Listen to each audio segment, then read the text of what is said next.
کراچی سے علی کیا جاننا چاہتے ہیں؟ دنیا بھر میں مسلمانوں کے حالات بہت برے ہیں. مسلمانوں کے ایک سیکولرزم کا لالی پاپ پکڑایا جاتا ہے، جبکہ ان کو برما میں بھی مارا جاتا ہے، انڈیا میں بھی مارا جاتا ہے. مڈل ایسٹ میں ان کے حالات کچھ زیادہ اچھے نہیں ہیں. یورپینس کا جو ہے وہ سب کچھ آپ کے سامنے ہے کہ کس طرح سے وہ مسلمانوں کے ساتھ بہیو کرتے ہیں. دنیا بھر میں مسلمانوں کو مارا جاتا ہے، اور فلسطین اور غزہ کا حالات تو آپ کے سامنے ہے. 50,000 فلسطینی بچے مارے جاتے ہیں، لیکن کوئی دنیا میں جو ہے پوچھنے والا نہیں ہوتا. اگر یہی یورپ ان کے اگر 10-12 ڈاگس بھی کسی حادثے سے مر جائیں تو ان کی پورے نیوز چینلز جو ہیں وہ پوری دنیا سر پہ اٹھا لیتے ہیں. تو پھر ہم مسلمانوں کو اور بالخصوص مڈل ایسٹ کی کچھ کنٹریز کو سیکولرزم کا جو لالی پاپ ہے وہ پکڑایا جا رہا ہے. اور بہت سارے لوگ کہتے ہیں کہ آپ لوگ مطلب سیکولر کیوں نہیں ہو جاتے، ریڈیکل کیوں ہیں؟ تو ہم کیوں سیکولر ہوں؟ ہم اپنے مذہب کو کیوں نہ آگے کریں؟ کیونکہ ہمیں صرف مارا ہی اس لیے جا رہا ہے کیونکہ ہم مسلمان ہیں. ہمارے ساتھ جو کچھ ہو رہا ہے وہ صرف اس لیے ہو رہا ہے کیونکہ ہم مسلم ہیں.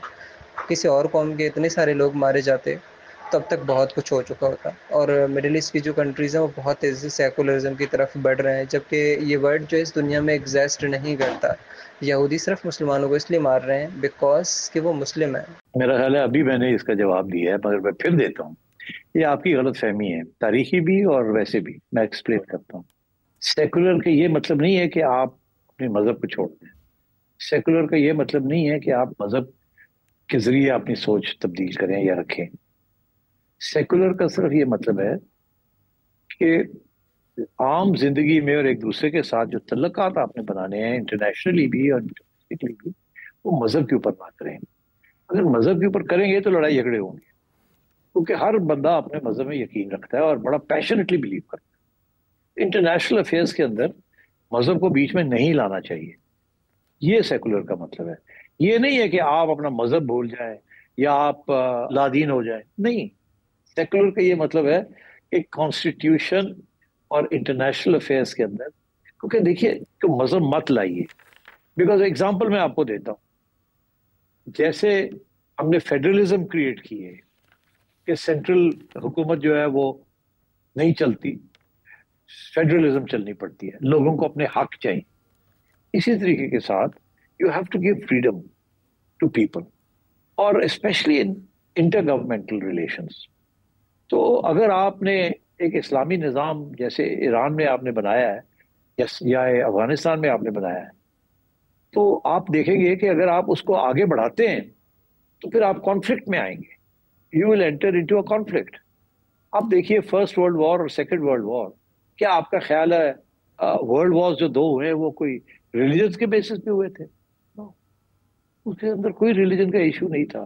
ریاست جو تھی ان کے انٹرسٹ تھے، سویلائزیشنز کے انٹرسٹ تھے، گلوبل ایمبیشنز تھیں، امپائرز تھے، but not that nothing to do with religion. تو اس لیے میں آپ سے، وہ دیٹ واز امپیریلزم، کلونیلزم، اس قسم کے انٹرسٹ تھے. اور یہ جو امریکہ کا اور رشیا کا جو لڑائی جھگڑے رہے ہیں، وہ یہ نہیں تھا کہ ایک طرف کرسچینٹی تھی اور دوسری طرف ایتھیزم تھی. نو، اس کا تعلق نہیں تھا. اٹ واز کولڈ وار جو تھی، اٹ واز آل اباؤٹ جی great power rivalry. That is what it was. اس سے مذہب واز ناٹ انوالوڈ. اب آپ اگر کہہ رہے ہیں کہ جی مسلمان سارے یہ ہو اس لیے رہا ہے کیونکہ مسلمانوں کے وہ خلاف ہیں، تو سوال یہ پوچھنا چاہیے کہ یہ کب سے مسلمانوں کے خلاف ہیں؟ اور کیا ابھی یہ اتنے خلاف ہو گئے ہیں؟ پہلے بھی تھے تو جنگیں تو نہیں ہوتی تھی اس قسم. اب جنگیں ہونی شروع ہو گئی ہیں، تو یہ کیوں ہوئی ہیں؟ یہ تو میرا خیال ہے آپ جو تاریخ ہے اس کو ذرا ریورس کر کے دیکھیں کہ یہ اس لیے نہیں ہے کیونکہ آپ مسلمان ہیں. یہ اس لیے ہے بیکاز ان کے مفاد اور آپ کے مفاد کہیں نہ کہیں جڑتے نہیں ہیں، اس لیے لڑائی جھگڑے ہوتے ہیں. اور اگر آپ مذہب بیچ میں لے آئیں گے تو پھر آپ دیکھ لیجئے کیا ہوا ہے. آپ کے ساتھ مذہب کے اندر، مسلمانوں کے اندر آپ کے ساتھ کون کھڑا ہونے کے لیے تیار ہے؟ مجھے بتائیں. آپ خود ہی کہہ رہے ہیں کہ یہ جو سارے سعودی عربیہ ہے یا یو اے ای ہے یہ سیکولرزم کی طرف جا رہے ہیں. بالکل سیکولرزم کی طرف نہیں جا رہے. یہاں کوئی مذہب کی کمی نہیں ہو رہی ان کے ملکوں کے اندر. یہ اتنے ہی مسلمان ہیں جتنے پہلے تھے. نہ آپ سے بڑھ کے مسلمان ہیں، نہ آپ سے کم مسلمان ہیں. تو ہو کیا رہا ہے؟ وہ صرف یہ ہو رہا ہے کہ وہ پہلے ایکسپورٹ کر رہے تھے اسلام کو، اور وہ بھی ریڈیکل اسلام کو. مساجد بنا رہے تھے جہاں ریڈیکل قسم کی باتیں، جہاں وہ مسجد بنتی تھی انہی لوگوں کے خلاف باتیں ہوتی شروع ہو گئی تھی، اور انقلابی باتیں ہونی شروع ہو گئی تھی، اوور تھرو دا اسٹیٹ ہونی باتیں شروع ہو گئی تھی.